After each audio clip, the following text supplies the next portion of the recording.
With live. Hey, Hi, I'm James, I'm Alti. aka Alti. We're here. It's the end of February. 3 days left. Cool. Today's topic is a topic that's 48 hours old. She doesn't know. So I'm gonna give her like some thought process to think about what happened 48 hours ago. We know how her brain works, so I don't know how much. There's a lot that happened in 48 hours for her. Or was it 24 hours? No, it was 24 hours ago. It was yesterday's conversation. It stuck with me. So when I lead you, I'm a leader. So I got us. That's why I don't like telling you the topics because I'm gonna set you up. You just got to knock it out of the park. I need you to remember the things that you said. Preface: my wife is. We have different outlooks on us, um, and she'll probably disagree. But maybe if I can set this up right, she'll come to my side. My wife is extremely humble. And I may or may not, which when I set this up for, have understood the level of her humility. And so in my hubris, no, let me not say hubris. In my overextending of assumption, because it's not hubris, it is my overextension of assumption. I view my wife not differently than she does herself, because she holds herself in very high esteem. The perception of how I view my wife publicly is not how she conducts herself publicly. And I constantly get in the way of her graciousness, her humility, by almost demanding that she lets people know who she is. And that's not my wife. Um, and I'm not misreading my wife. I think I am attempting to motivate, pump up, exalt my wife in a way that she does not respond and or is not her. So I'll give you guys some context and background. So my wife is she's engaged in an organization, a nonprofit. She works for the nonprofit. My wife is essentially a business coach, and the husband that I am, I see her differently than other people. I'm behind the curtain, and B, I believe my wife is her. And I'm not saying that my wife doesn't think she's her. So I want to get that out the way, and I'll try to end this at the 5 minute mark. So this gives me a minute and 15 to get this out. So I'm paying attention to time. So my wife does not think that she's not her. I do, and and I overstep my bounds of her from the standpoint of I am attempting to be protective of work, her work ethic, her business acumen, her professionalism. I'm attempting to protect that, and I'm missing the mark with her and how she operates and how she conducts herself because I am imposing my thoughts of how I would act. So I'm convicting myself because you need to tell people who you are and what you do. It comes from my career choice of numbers and accolades, and you're marked by what you produce, right? Um, and so we were in the car having a discussion, Which I want to add that I am working so hard to make sure that I hear her. A, I listen. B, I let her land. C, and that I am, when I do feel myself elevating my voice, that I realize or understand that I can, like, she allows me to get to a place, but it may not be the most effective way to reach her. So I'm learning. I'm learning, like, in real time. And she could vouch for that or not. I mean, so, but we were having a discussion in the car, and my wife paused me dead in my tracks. And I don't know if she remembered what she said. If I need to recollect your memory, I will. But I want you to start there with tonight's conversation. Uh,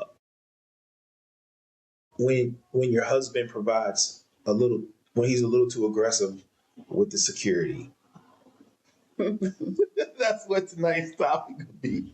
When your husband is a little too aggressive with the security, the protection, when you have an overprotective husband, it teeters on overbearing. It teeters on, hey, this is not how I operate. So, do you remember what you said to me that stopped me dead in conversation and grounded me in a way that uh, I think is good? I want people to hear what you said to me.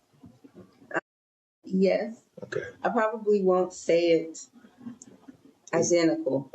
You got to try at least. Try to get it close to the mark. Okay. Okay. Essentially, I can't recreate my. I'll just have. It's okay. So essentially, backstory. I do not, if someone wrongs you, I very rarely react to them in the natural way in which people would react, which is like, I'm gonna get you back, Retribution, or I want justice. Yeah, right? That's good. And that's not saying that I don't want that, but I don't respond in the same way. The reason I don't respond in the same way is because I feel that because I am a child of God, I'm covered by Him in every essence of the word. So when people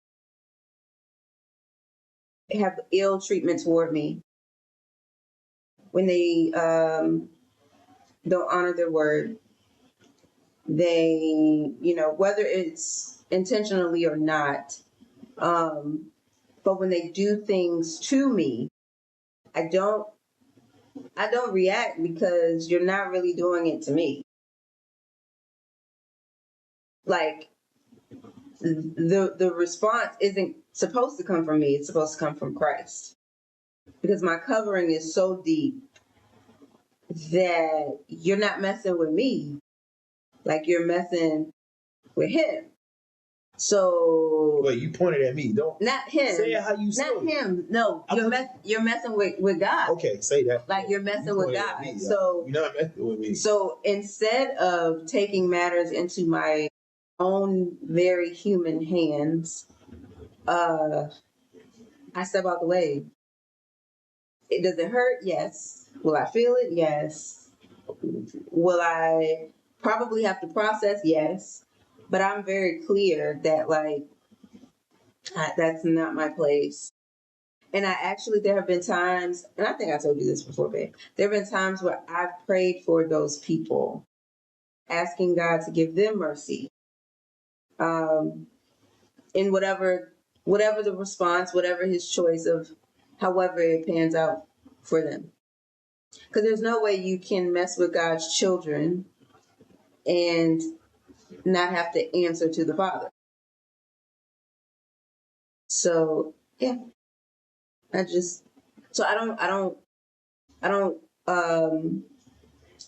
don't attempt to get people back. Okay, that was a little anticlimactic from when it happened in the car. Yeah, because I know. I thought you was gonna say, I don't respond back because they messing with God. Like I thought you was gonna do it with Sans, like you kind of did me in the car. But it's okay. It was okay. It was okay. I mean, because I don't know if they're gonna clip that, but you didn't do it in a way that That was like a magic moment that I was hoping. But the message, I hope the message lands. It landed me. It landed on me. That was a verbal punch in a good way. Because it made me two things. It did.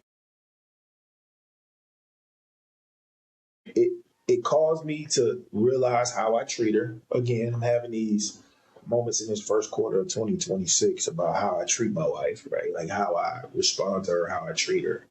I'm in that season of my life. And the second thing was it stopped me from the overprotective husband. Mm. There is a matter, and this probably digs into it's like two topics, right? You got the overprotective husband, and then you got the husband who has to release his family to God. Uh, as a man, there are moments where you feel like, yo, you gotta hold everybody back in case of an accident, right? You gotta be like this, right? So nobody hits their head on the windshield. I have those moments quite often. And then you have a moment like what happened yesterday where it's like, yo, you gotta turn her over to me. She's already mine. She's mine. Like, and her response generated that from the Holy Spirit towards me. Like, bruh, I don't need you to fight my battles for me. I need you to be there with me when I do fight battles. But more importantly, you have to understand that I am a child of God and He got me. And it also gave me a little perspective about me. And for anybody who knows me, I'm not rowdy. Like I'm the calm. I consider myself the calm spirit, but even the calm spirit in the standpoint of I'm not so much as confrontational in the moment as I am a thinker. I'm very logical. I'm very like, hey, let's something happen. Let's plan this out. Um, but I think in that moment, it gave me like, it's ironic that this is here. People can see this. It's backwards. It says easy. People can't see it because it's white on the back. Come on, that's why I didn't flip Well, I can see it. You can see it from right here. Anyway, it says Azar. Easy ER. Easy ER. When people tell you who they are, you have to allow them to be who they are. And my wife has continually, and she probably will continue to let me know that she is an easy ER.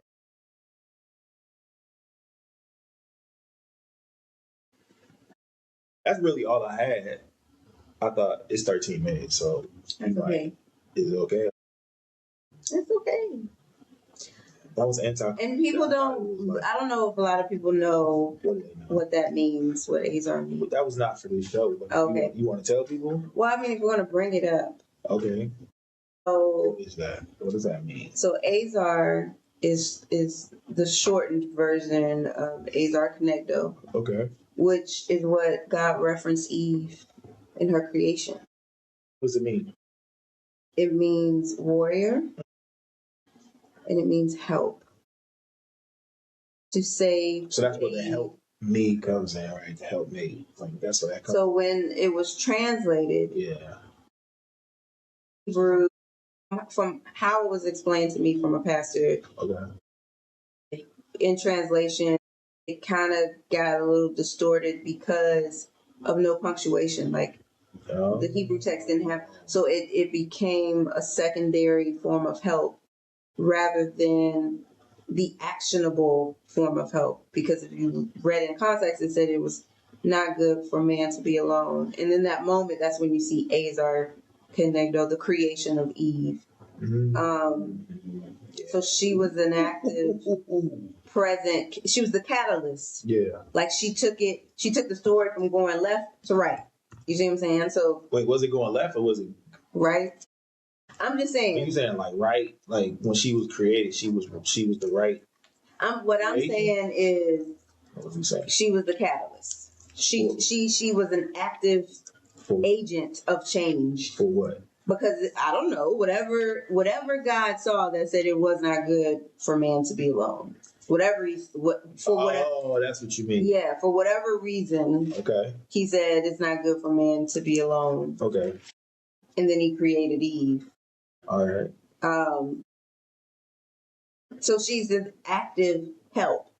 So when I hear people call us like helpers, we're not helpers. Like you want something done, you give it to a woman. You want wait. Whoa. What does that mean? Meaning like you be saying I can't get stuff done? No one said that you can't get anything done. Okay, what are you saying? I'm saying that you give us a house, we'll make that thing a home. Oh, you give us a seed, we'll give you a baby. You give us whatever you give us, we can multiply that thing. We can grow it.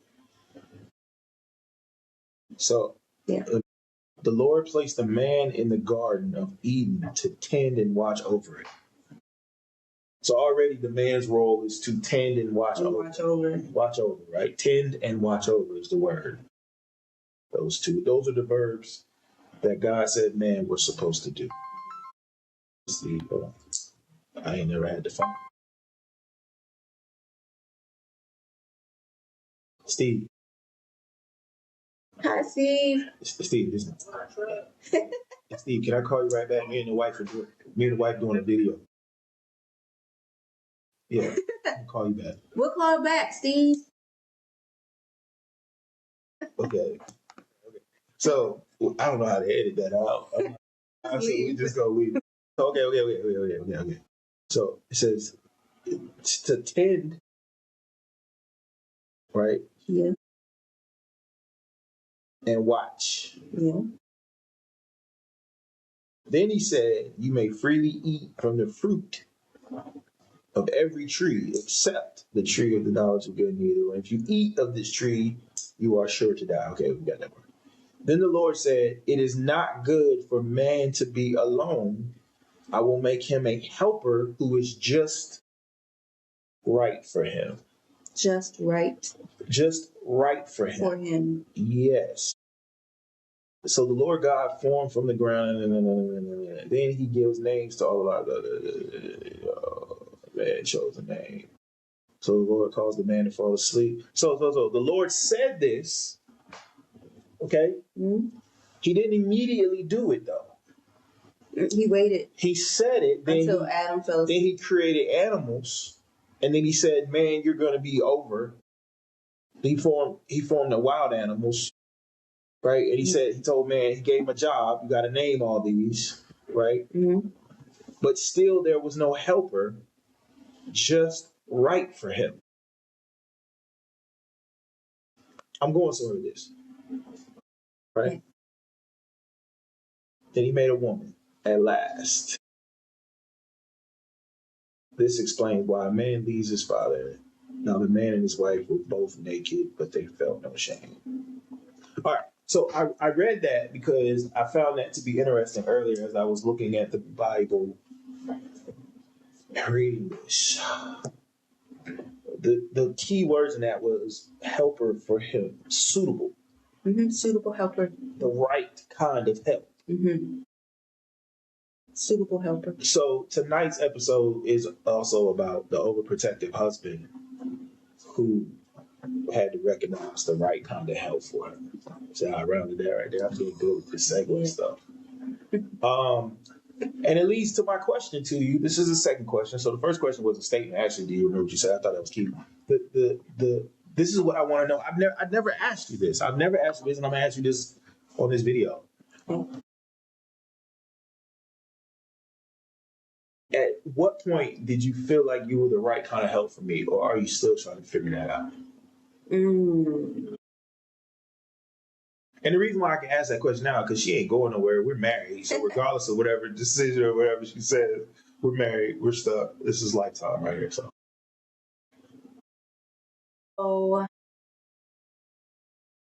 I think it was when I made a definitive choice to choose you.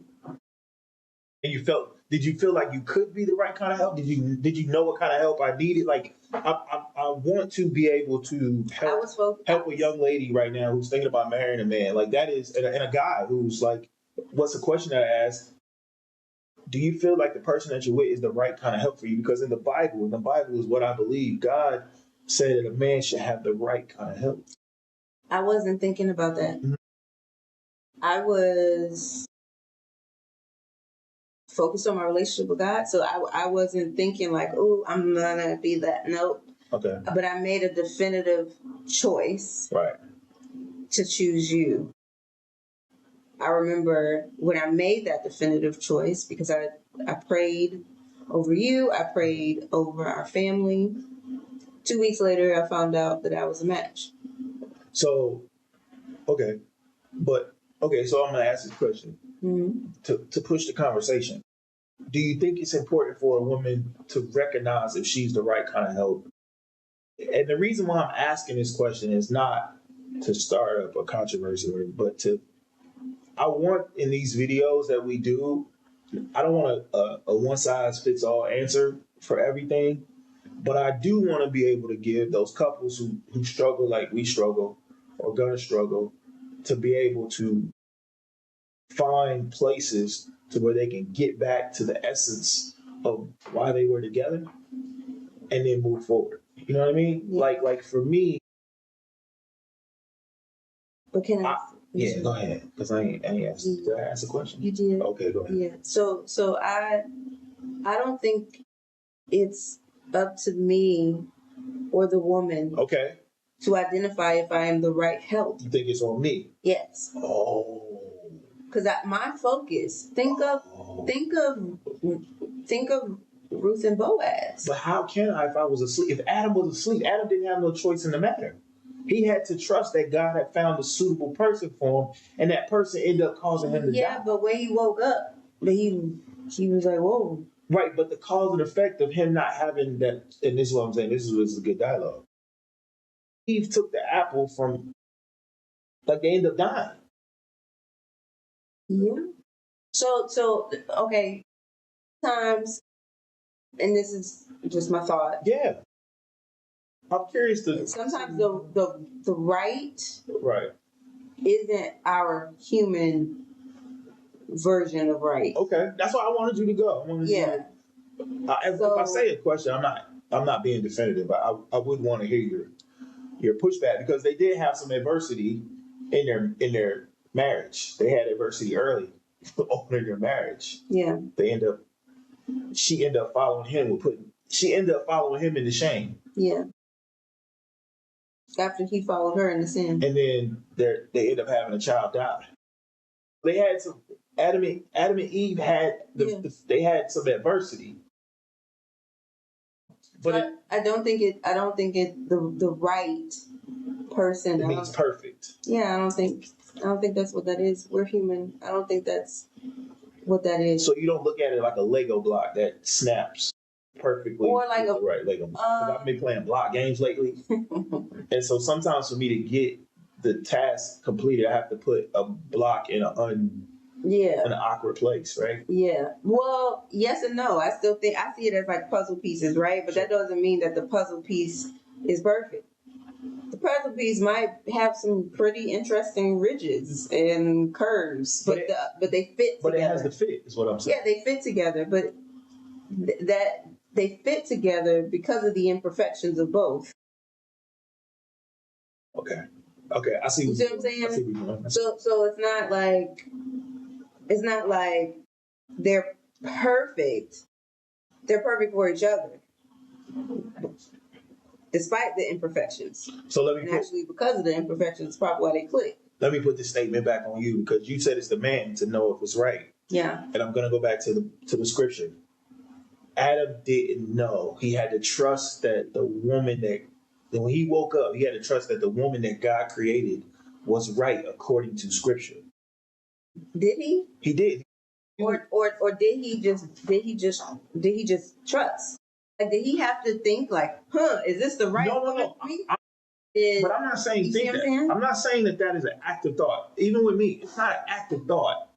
But there are moments that come up. Like yesterday's moment was a moment that came up when you responded the way you responded. I felt like it was one of those moments to say, her response is me saying to you, James, she got this. You see what I'm saying? And I don't.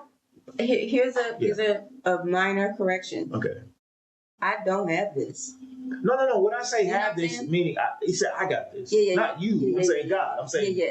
I But that's what got I'm saying, like- I got her. Let me say that. I got her. Yes, but you do too. So I think it's also in. You see what I'm saying? Like I do, but my version of getting you is not the version that you needed. It's particularly in that moment.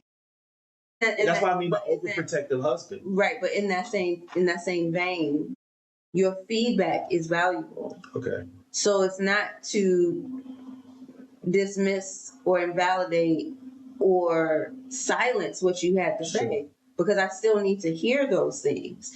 Even if I'm not actively pursuing a rebuttal to the things that may or may not be transpiring, I still need, that's like a blind spot. Sure. So I still need you to be like, babe, there's something on your left. But I feel like I need to be able to communicate that to you in a way that doesn't get you or doesn't take you to a place where potentially you could get out of your character. Yes. That's where because I realize my personality can be sometimes, like me. Not in a loud way, but just in a way where I'm smart, I'm logical, I know how to frame it, like that type of thing. You see what I'm saying? Right. But to take it back to the scripture, Adam was asleep. She makes an appearance. This is Zara, everybody. Oh, Izzy made a middle name. I know Zara Love Williams. Yeah, she told me. I don't. Okay, that's a little better than Cynthia. She wanted to name the dog Norma. Cynthia. Yeah, she wanted to name the dog Norma. Can she be named Norma? She was like, no, we're not naming. Anyway, Adam was asleep, and he wakes up, and there's this woman there. Yeah. Not saying for men to be asleep, but the woman that is in a man's life. I think it is a consequential question to ask. Is God? I think it's a consequential question to ask God. Not, can I marry her? Is she the one for me? But is this the right one you have for me? Right. Is this because the example that I was given early on in ministry when I first got saved was like the wife is like a suit made for you, right? It's your fit. Like, I don't know if in this time, this age, if we're asking as men, asking God, because I appreciate you putting it back on the man and saying it's not, because you're going to get yourself how you need to be presented, because he finds like a man has to find. Once you feel like you find that person, I'm in this space of how do I give God control of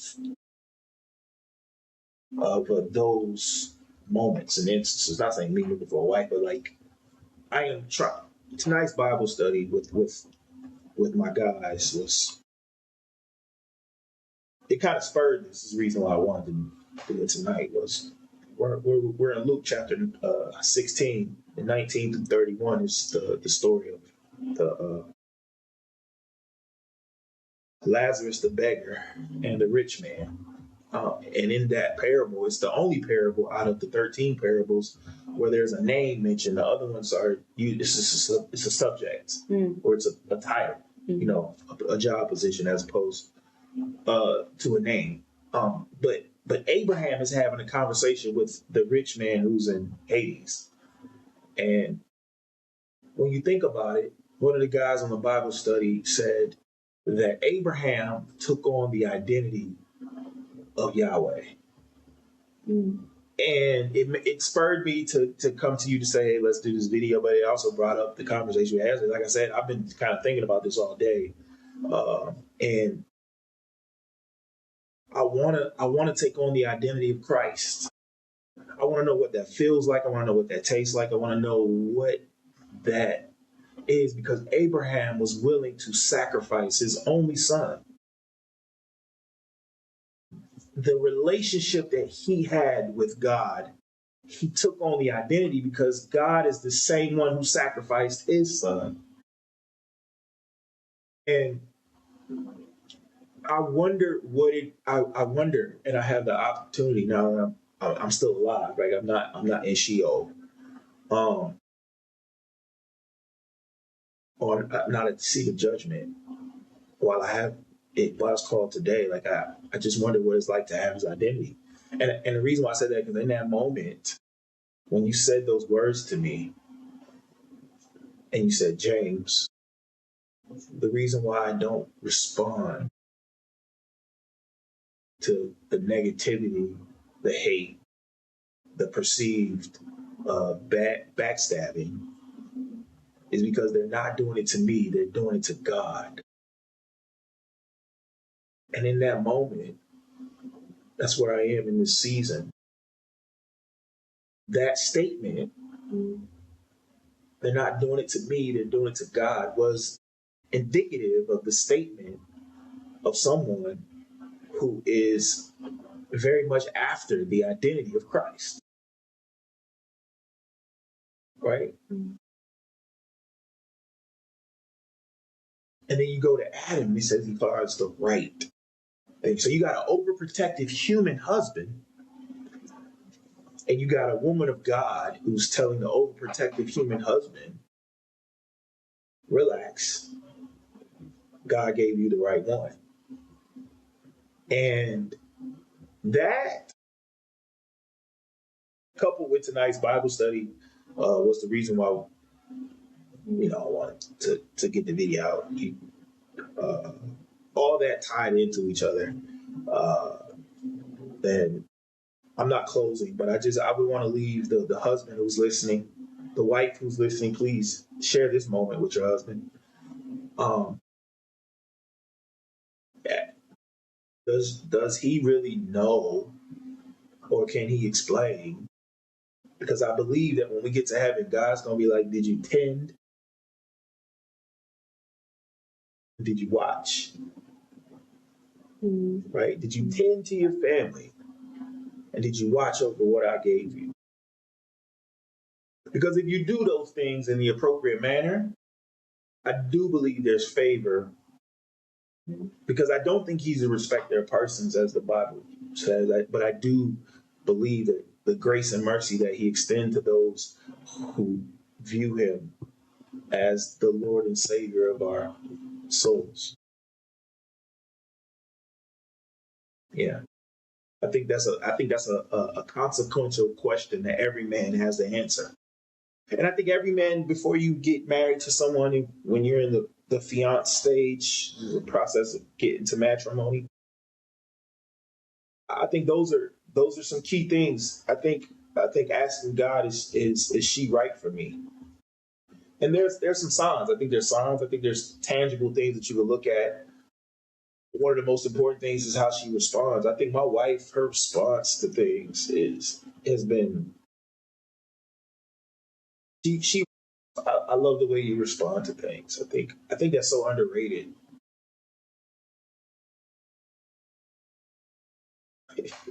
It's so underrated, and it's so necessary for our yin and our yang, from the standpoint of where I might feel very strongly about something, you're able to calmly to be like, "Hey, my God, relax, chill out, man. You do it too much." Like I love the fact that my wife, in her way, can tell me, "Hey, man, you doing too much in this conversation with your actions, what you saying. Like, relax, man, relax, buddy. Go eat some barbecue." But I also think too it goes the opposite way too. Okay. Because the things that I do Yeah. get kind of in a state of worry or bothered or whatever, those are the things that you are not moved by. Yeah. Those are the circumstances you are not moved by. Well, I mean, when you gotta think about it. It was near death. I told you everything is bonus now, so there's certain things. But And while you were there, yeah, I was with you. you were. So imagine the seats reversed. Yeah, I was there when we tried to fight that nurse. Oh yeah, I was. No, I ain't talking about after the transplant. I'm talking about when the tube, when you was in the room when I was telling you to chill. You wanted to go. You wanted to. I was like, yo. She wasn't listening. I know she was listening. They told me what I needed to know. You was ready to And go. we knew what was going on. You fought for me. I appreciate that. I do. I never said that. I appreciate you. No, I did.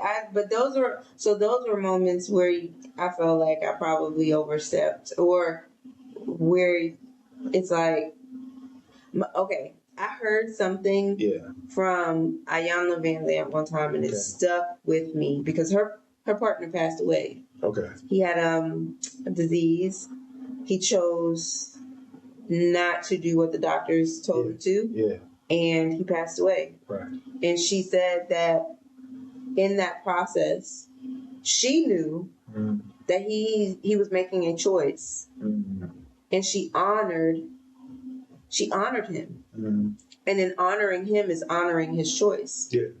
So instead of fighting to be like, hey, you got to do this, you got to do that, you got to do this, she was like, that's not honoring him. Because that wasn't what he wanted for himself. Yeah. So to honor him is to simply honor his decision. And vice versa. So I honor you by not hyping you up to go back at people. No, I do. I honor you by not seeking revenge or not letting people know that you are her.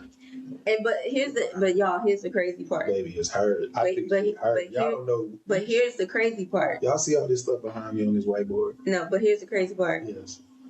They found out that I am because of who covers me. I know, but I want you to see what I'm saying? I want you to say it. So it always circles back. Right, but I want you to tell them. It always, but it's different. No, because it's different when they figure that out on their own. Google me.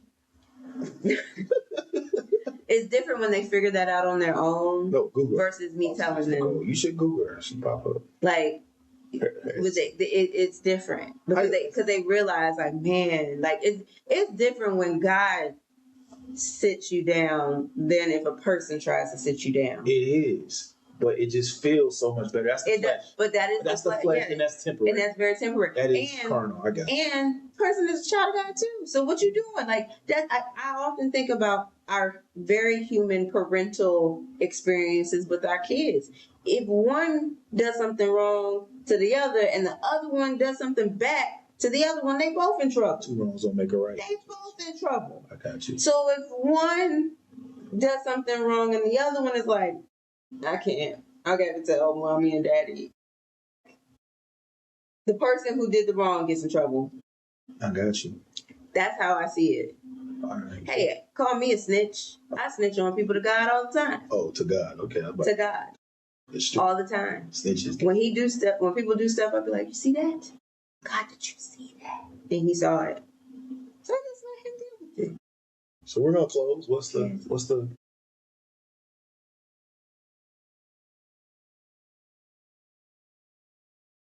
I think the end is about honor. About honor. Honor and choices. Mm-hmm. Honor and your partner. Honoring the choices of your partner. I like that. Yeah. And your partner. Oh, and your partner. And your partner. Okay. Yeah. Honoring the choices of your partner and honoring your partner. Your partner. Gotcha. Because I also think too, when I'm in a state of honoring you and your choice of what you want, you show up differently. Mm. You show up differently because it's you. I got you. That's good, baby. Well, we love you guys. We love you, so I love y'all too. We found out that one person watches, so we gonna keep doing these things because the one person watch. No, just one person. Comment, share, like. It's a bunch of y'all. Hey. All that stuff, man. We love all you guys. We actually have dialogue with this. write in a post if you like something I said. I did read a comment that said I was scary, so this changed a whole lot about me. Like somebody said I was scary. You have, yeah. Obviously, the camera shows it. It was that conversation with me.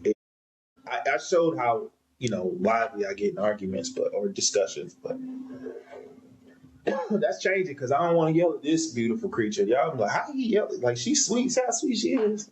But y'all don't know. Y'all don't know the other half, boy. I tell you what, though, boy. No, we love y'all. We're here. We don't have it. We're not perfect. Like I said, we go through stuff. Zara is just loving on me. We go through stuff. And yes, that is a hoodie on the dog. I am that dog parent. I bought the hoodie. We're a hoodie family. We are a hoodie family. But no, we love you. We honor you. We try to honor your time. So if you watch this for 40 minutes, as Noble said, that we go long. Sometimes the dialogue. Today I spoke, a little more than what I wanted to normally would. But we'll bring you another topic of discussion. How do you know she's right for you? How do you honor your husband? How do you honor your wife? How do you honor their choices? Matters in how they show up. I'm not gonna say I love you again. You got anything? I love you too. Oh, I love you too, man. Didn't you?